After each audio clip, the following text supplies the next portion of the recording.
think, act, and prosper. You are now tuned into the Money Level Show.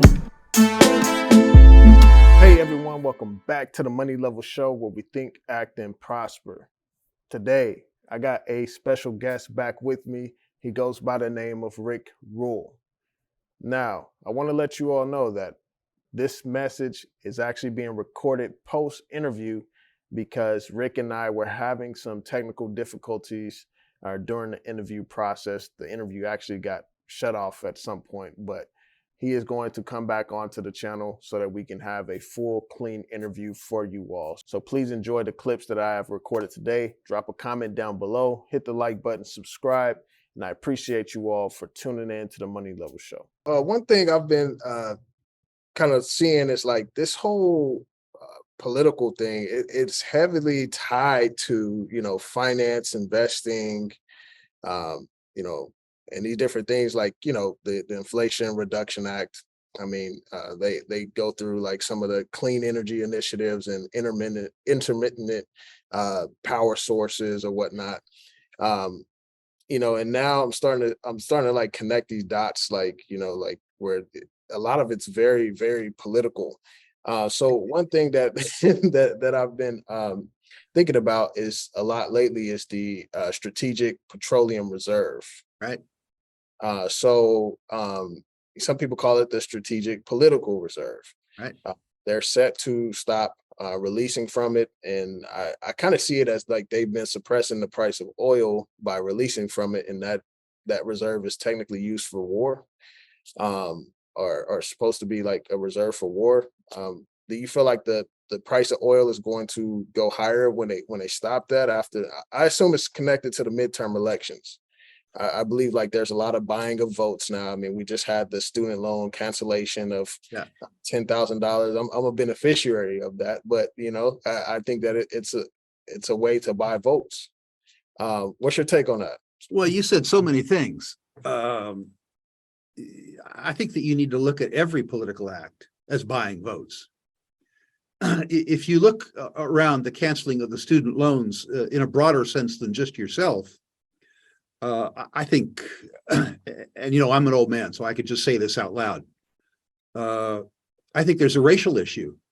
You have low-income people that are often of color that didn't have the ability to attend an institution of higher learning, subsidize upper middle-class white folks.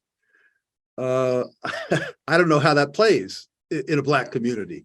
I guess the white folks are happy to be subsidized. I think the Black folks need to determine whether or not they feel good about that subsidy. I don't know if you know who Star Parker is. She's a Black Christian conservative. She's not of my ilk. She's not a libertarian. She's a conservative. But she talks about Social Security in the same vein. She said that Social Security is a massive scheme by which poor Black males that have a life expectancy of 67 years subsidize rich white females that have an average life expectancy of 88 years. If you think about Social Security as a transfer program from poor Black males to rich white females, its political appeal changes a lot. Now, for me, this is hilarious. This is purely hilarious. I'm neither a victim nor a beneficiary. I'm just a guy in the bleacher, laughing about the morons on the field. I think if you look at the Strategic Petroleum Reserve, there's a whole bunch of funny things about it. Yes, absolutely. Reducing oil from the Strategic Petroleum Reserve was the administration's way of saying to a bunch of voters, particularly lower income voters, we're doing something. We hear you. We understand that the rise in gasoline prices from $2.50 a gallon to $5 a gallon worked a hardship on you. What's ironic to me, Daryl, is in an economic sense, they did the right thing in the Petroleum Reserve. They bought oil when it was cheap to subsidize the oil companies. And they're selling oil while it's expensive to subsidize low-income voters. I know for sure that they weren't engaged intentionally in a buy low, sell high program, But it amuses me that the federal treasury probably benefited by a couple $1 billion for this completely inadvertent mistake.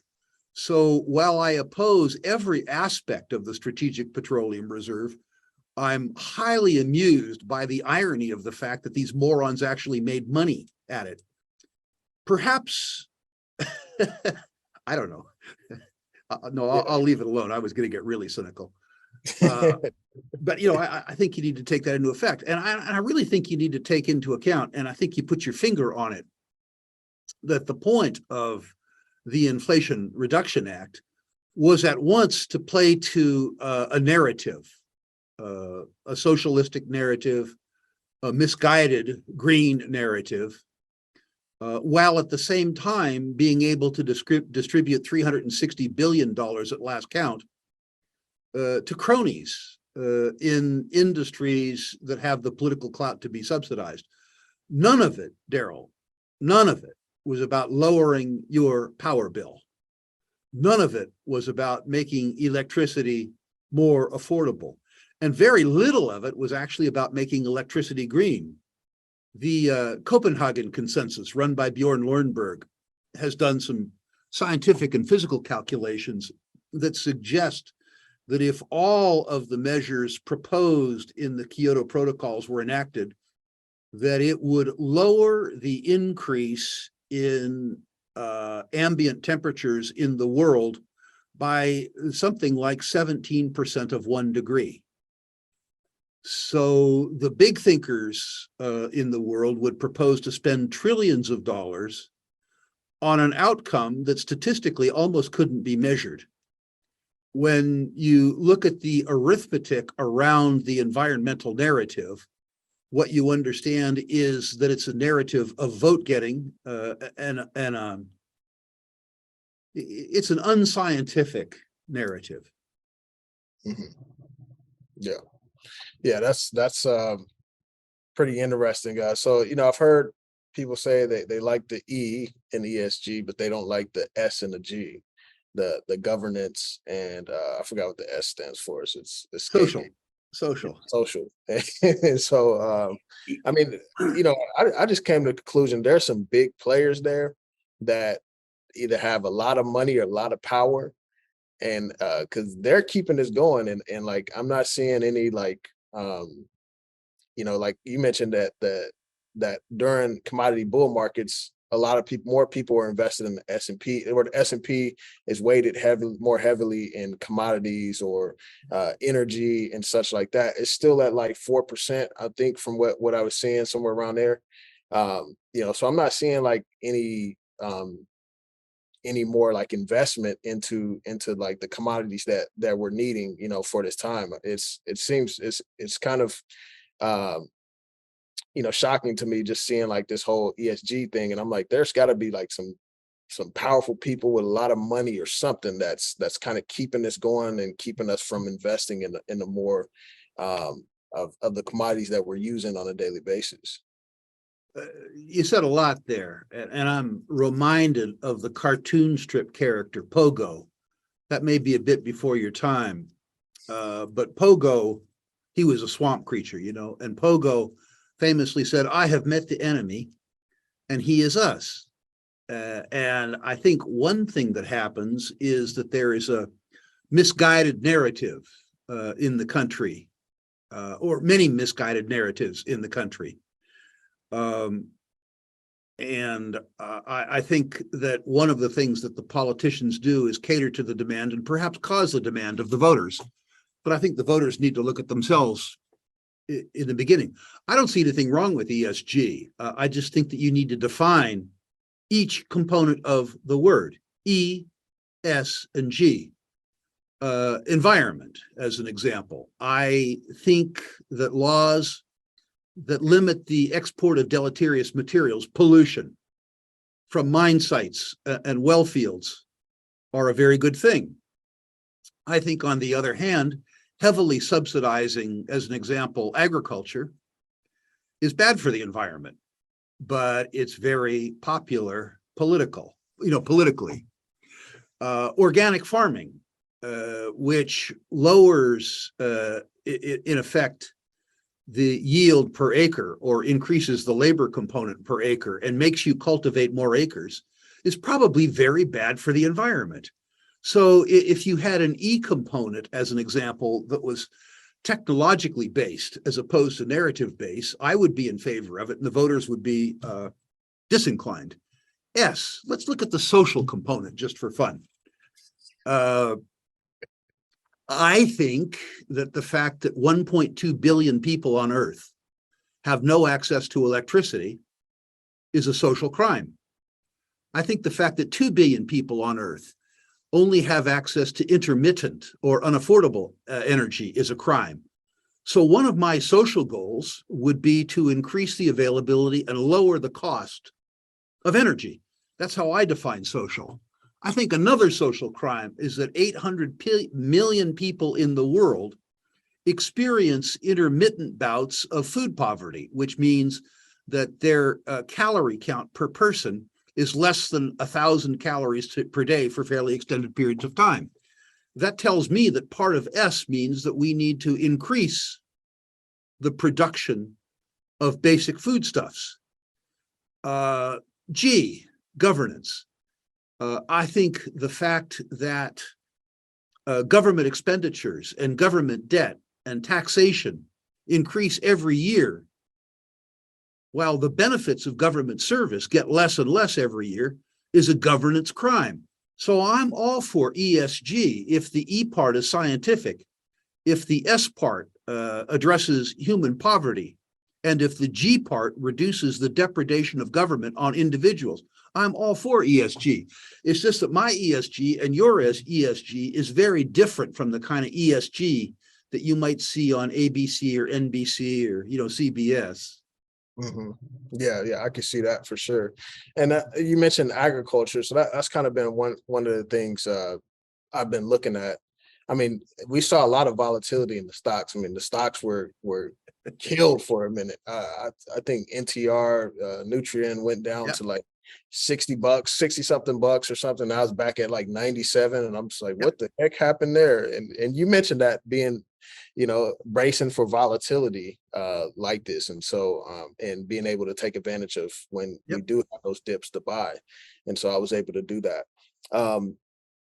So even with agriculture, so like one thing that I'm seeing that hasn't been talked about in mainstream, right, is Black farmers.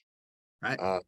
They came out and said that the Inflation Reduction Act, I believe that Joe Biden cut off some funding for them, for Black indigenous farmers. Right. This is not even mainstream.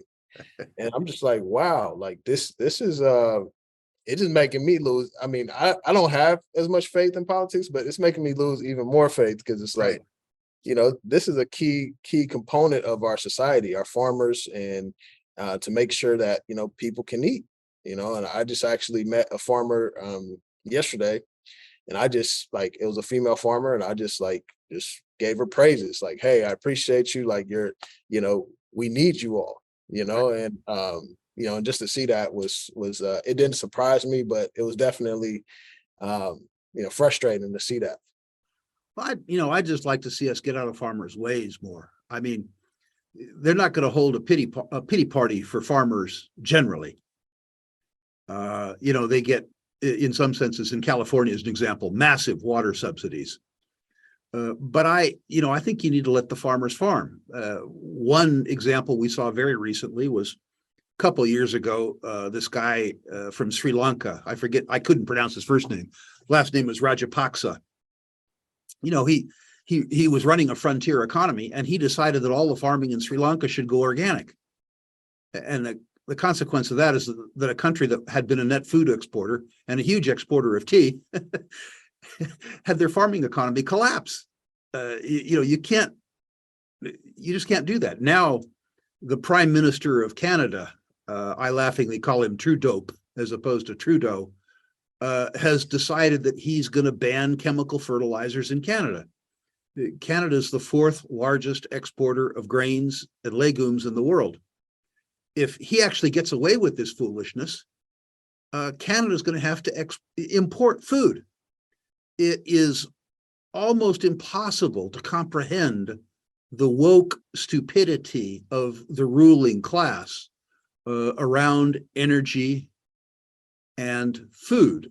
It takes real skill to wreck an agricultural economy the way that Salvador Allende wrecked the agricultural economy of Chile, or the way that Rajapaksa ruined the agricultural economy of Sri Lanka, or the way that Trudeau is apparently attempting to ruin the agricultural economy of Canada. Again, this would be very amusing were it not so tragic. Mm-hmm. Yeah. And kind of just like one of the takeaways I get from this is like, this commodity bull run is not over. No. You and I think you put your finger on something very important when you talk about energy. You know, on the one hand, you got these big thinkers because the voters are pissed about increased energy costs, telling the oil industry, well, you got to really start investing. You got to start producing a lot more energy. At the same time that they say, we're going to put you out of business in 2030.